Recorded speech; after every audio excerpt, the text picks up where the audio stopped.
From Final Fantasy reinforcing the video game adaptation curse, to M. Night Shyamalan's borderline offensive take on Avatar: The Last Airbender, here are some of the worst movies with the biggest budgets. Starting off with Mars Needs Moms. When it comes to movie-making maestros, Robert Zemeckis is a name that commands respect. With hits like Back to the Future and Forrest Gump under his belt, Zemeckis is no stranger to creating blockbuster magic. However, not all of his projects have been as successful.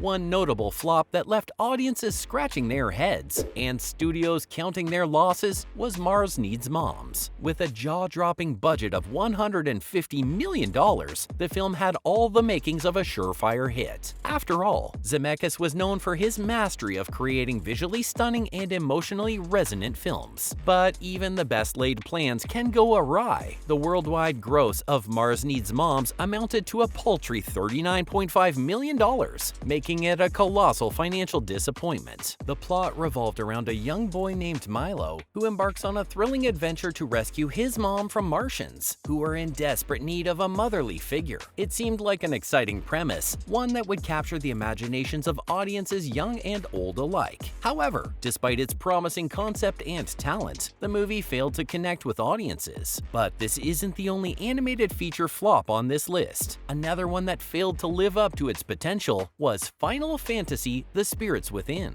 As fans eagerly anticipated the big screen adaptation of the beloved video game franchise, expectations were high for the film. With a budget of a whopping $137 million, the filmmakers spared no expense, creating a visually stunning blend of science fiction and animation that aimed to transport audiences into a mesmerizing new world. However, when the film finally hit theaters, it fell short of the mark, grossing only $85.1 million worldwide. It was indeed an ambitious project. The film boasted cutting-edge animation technology and a captivating storyline set in a futuristic world, where mysterious spirits threaten humanity's survival. It was a visual treat with breathtaking effects and a star-studded cast. However, despite all the technological prowess and talent behind the film, it failed to connect with audiences in the way that the video game franchise had done so successfully. So, what went wrong? Some critics argued that the film's complex storyline and unfamiliar characters made it difficult for audiences to fully engage with the narrative. Others felt that the ambitious blend of science fiction and animation was ahead of its time, failing to resonate with moviegoers who were accustomed to more traditional forms of storytelling. Whatever the reasons, the film struggled to capture the hearts and minds of audiences, resulting in a box office disappointment. But it's not just animated projects that have this problem. Big-budget live-action films are no exception. Case in point, How Do You Know? When it comes to romantic comedies, having a star-studded cast can often be a recipe for success, and How Do You Know seemed to have all the right ingredients. With the likes of Paul Rudd, Reese Witherspoon, and the legendary Jack Nicholson gracing the screen, the movie had the makings of a surefire hit. However, despite its impressive budget of $120 million, the movie only grossed a meager $49.6 million worldwide. The story revolved around a woman caught in a love triangle who tries to navigate her complicated romantic life. It had all the familiar tropes of a romantic comedy, with misunderstandings, quirky side characters, and a search for true love. On paper, it sounded perfect. But when it hit theaters, the movie failed to generate much interest from audiences. Perhaps it was the lack of chemistry between the characters, or the familiarity of the storyline that failed to captivate audiences. Or maybe it was the tough competition at the box office during its release, with other blockbuster films vying for attention. Whatever the reasons, the film struggled to find its footing with moviegoers, resulting in a disappointing box office performance. So, looks like having a decent plot isn't the only thing you need to have a successful box office flick. I mean, just look at what happened with monster trucks. Imagine a monster living in a truck, wreaking havoc and causing all sorts of hilarity. Sounds like a surefire recipe for success, doesn't it? Well, the folks at Paramount Pictures certainly thought so, back when they greenlit the project with a jaw-dropping budget of $125 million.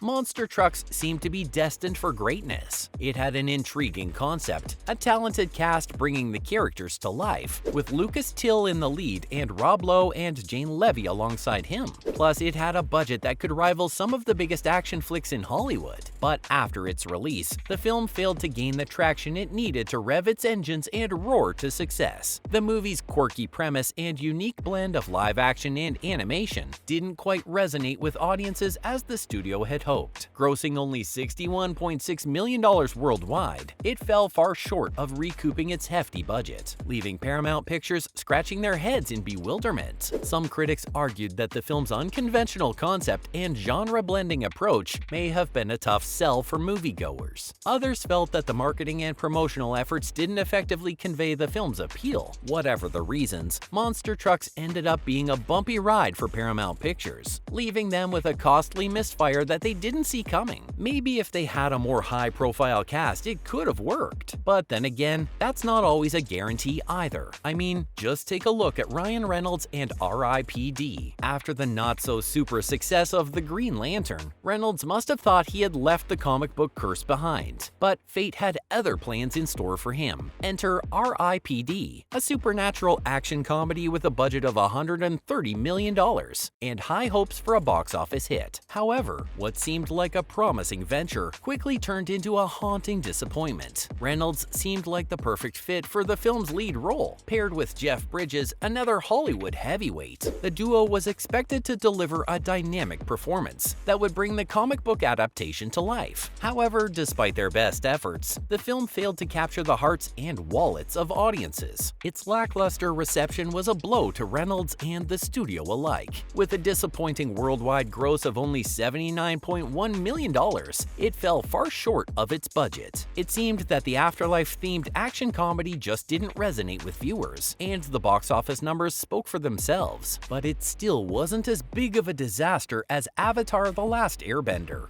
The early 2000s. M. Night Shyamalan was on top of the world, with a string of successful films under his belt. The Sixth Sense had audiences gasping in awe, Unbreakable had them pondering the nature of superheroes, and Signs had them gripping their seats in fear of extraterrestrial invasion. But then, like a plot twist gone wrong, Shyamalan's fortunes took a turn for the worse. Fans were ecstatic when they heard that the legendary director would be adapting the series into a movie, hoping for a much-needed resurrection of the director's career. Little did they know, they were in for a disappointment of epic proportions. With high expectations and a built-in fan base, The Last Airbender had all the ingredients for success. But alas, it fell flat on almost every front. Not only was the film a critical disaster, but it also made a clean sweep at the 31st Golden Raspberry Awards, an awards ceremony that honors the worst of Hollywood. Shyamalan and his film took home a staggering 5 Razzie Awards, including Worst Picture, Worst Director, and even the worst eye-gouging misuse of 3D. Ouch! But hey, that's all there is for the worst films in Hollywood with the biggest budgets.